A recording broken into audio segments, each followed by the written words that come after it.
Sziasztok, én Péter vagyok, és ez itt a Lost Biker csatorna. Ismét úton, a cél nem más, mint az Atlantic Ocean Way Norvégiában.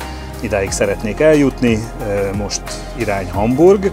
Hamburgból fölmegyek Dánia tetejéig, onnan át Kompal Norvégiába, és onnan 2 nap alatt eljutok arra a helyre, ahonnan csillagtúrázni fogok, 5 éjszakát fogok eltölteni, és szebbnél szebb helyeket fogok meglátogatni.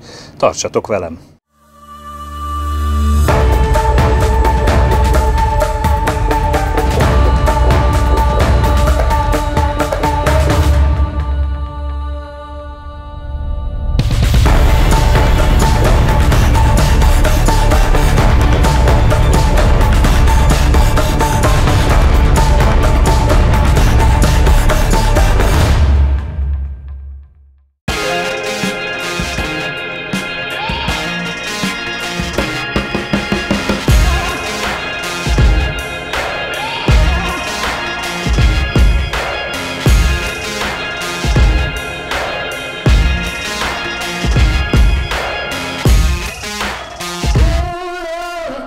Az egész éjszakán át tartó vonatút után most itt vagyunk már Németországban, sőt annak is a tetején, gyakorlatilag 50 kilométerre vagyok a dán határtól. Hát a vonaton nem nagyon volt időm meg lehetőségem bejelentkezni, úgyhogy most mesélem el az odáig tartó utat. Igazából Esztergomnál hagytam el Magyarországot. Addig említésre méltó talán annyi volt, hogy az Esztergom előtti szakaszát a Dobogókői útnak azt gyönyörűen felújították, úgyhogy arra fele már érdemes motorozni. Esztergomnál elhagytam Magyarországot, és most egy olyan útvonalon mentem, ahol még nem jártam, ez a Dunapart másik oldala, szlovák oldala gyakorlatilag. Így mentem el Pozsonyig. A szokásos jó minőségű szlovák utak, túlzottan nem volt izgalmas, leszámítva az, hogy 2-szer elkapott az eső igen komolyan. Mind a 2 esetben az esőruhát föl kellett vegyem, és elég jól vizsgázott, úgyhogy nem áztam át. Még azt is megtapasztaltam, hogy a kisebb esőt még a bőrruha is egész jól bírja. Úgy most egy benzinkútnál vagyok, éppen a ebédem vagy reggelim fogom mindjárt elfogyasztani, úgyhogy a kamionok háttérzaja az ennek köszönhető. Mesélni akartam még az új gumiról, illetve mesélni fogok még az új gumiról, majd ha már lesznek tapasztalataim, majd meglátjuk, hogy vizsgázik. Egyébként ez egy Dunlop Road Smart 3-as. Ezt most azért tettem föl, mert ugye ennek a túrának a tervezett hossza az durván 7000 km, és hát ezt az eddig használt Metzeler M7RR az nem bírta volna, az ugye a múltkori korzikai 3000-től is a hátsó az elfogyott. Amúgy itt Németországban az út hát unalmas, most 500 km a mai etap, kicsit több mint 500, Hamburgtól Dánia északi pontjáig. Hát ez az 500 km, ez stráda végig. Dánia nem egy magas ország, túl sok szerpentin nincs benne, gyakorlatilag 160 valány méter a legmagasabb pontja, ha jól emlékszem, úgyhogy nem érdemes lemenni a strádáról, ezen túl kell lenni, aztán majd Norvégiába jön a jóság. Úgyhogy most megeszem a reggelimet, aztán haladok tovább. Tartsatok velem!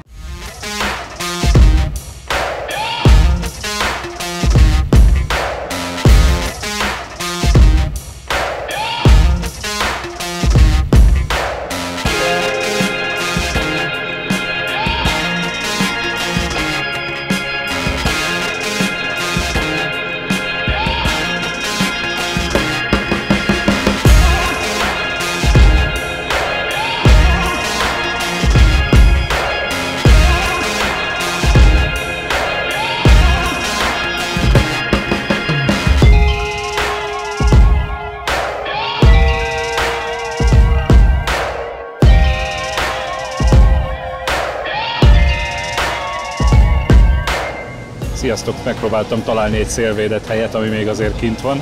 Hát ilyen elképesztő jó kompon én még életemben nem utaztam. Ez egy katamarán, ami úgy teper, hogy ez őrület. Ezzel a szerény hajóval próbálom megközelíteni Norvégiát. Rohadt nagy a szél, majd meglátjuk, hogy mi lesz ebből.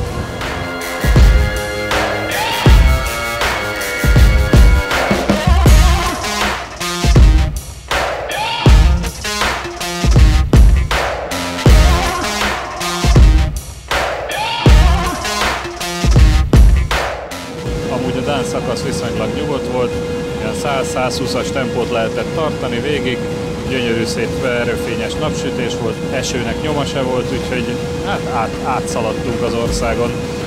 Útközben viszonylag sok motorossal találkoztam, főleg németekkel, de volt egy svéd motor, egy angol, de beszélgettem egy orosz sráccal például, aki Moszkvából a Feröer-szigetekre tartott, na hát az is egy érdekes túra. Most mindjárt megnézhetjük, hogy öreg holland hogy ejti be a kameráját a tengerbe. Na jó, nem leszek gonosz. Amúgy rendes srác, elmesélte a fél életét.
Na hát megérkeztem első norvégiai szállásomra.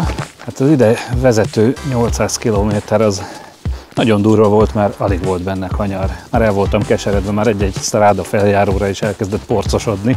Úgy vettem be a kanyart, mint egy szerpentinen lennék. És hát így kijöttem a Komból, Norvégiában, nem tudtam, hogy mire számítsak. Hát azon kívül, hogy nagyjából hát ilyen dolgokra lehet számítani. Ezen kívül az első 20 kilométerből 15, hát ez valami elképesztő szerpentin volt. Kb. Ilyen utak, mint mögöttem, így néznek ki, és hát ilyen kanyarokkal, mint mögöttem, ilyen sziklák között, hát valami elképesztő. Nem sokat tudok Norvégiáról, de annyit igen, hogy elég jó nekik, hiszen ilyen kis tengerszemek jönnek itt be, és minden házhoz tartozik egy kis kikötő, ott vannak a csónakjaik, mondom, ezzel mennek így bevásárolni, vagy ki tudja.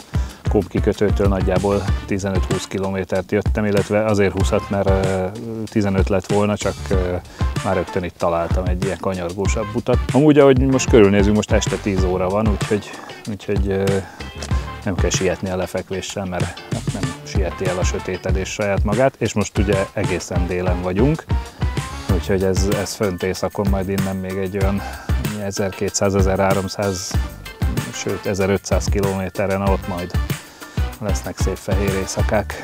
Az utak minősége elég jó, alig van forgalom, gyakorlatilag fél óra alatt egy autó ment el itt a ház előtt, úgyhogy elég jók a kilátások erre a hétre.